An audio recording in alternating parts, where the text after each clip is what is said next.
नमस्कार, मैं हूं रागनी वर्मन और आप देख रहे हैं राष्ट्रीय जगत vision news.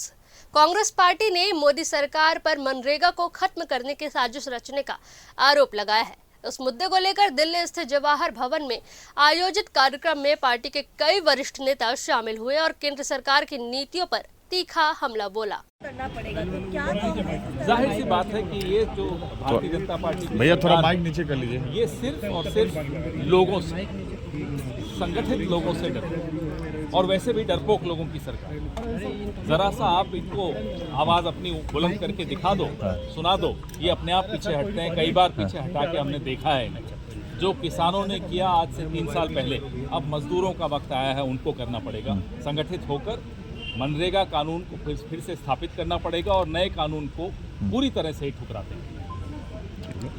Sir, defence committee की जो जिसमें मेंबर है राहुल जी, वो कमेटी के मेंबर्स आज अयोध्या जा रहे हैं। इसको लेकर बीजेपी के कमेटी की बैठक खत्म हो चुकी है, औपचारिक बैठक खत्म हो गई। उसके बाद कौन कहाँ जाता है उसमें किसी को टिप्पणी करने का ना हक है न वो करनी चाहिए। राहुल जी के ना जाने को लेकर सवाल खड़े कर रहे हैं। ये कौन होते हैं? शंकराचार्य के साथ क्या किया इन्होंने? साधु संत आंसू बहा रहे हैं, यहाँ मंदिर मंदिर खेल रहे हैं। ये मजाक बना रखा है इन्होंने। ये तय करेंगे कौन किस मंदिर जाएगा, कब जाएगा। सज्जन कुमार को कानूनी कार्रवाई के तहत जो हो रहा है, कानूनी प्रक्रिया में हमें बोलना उचित है।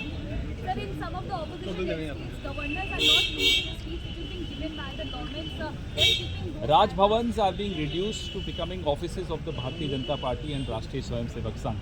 This is absolutely unconstitutional and unacceptable in any healthy democracy.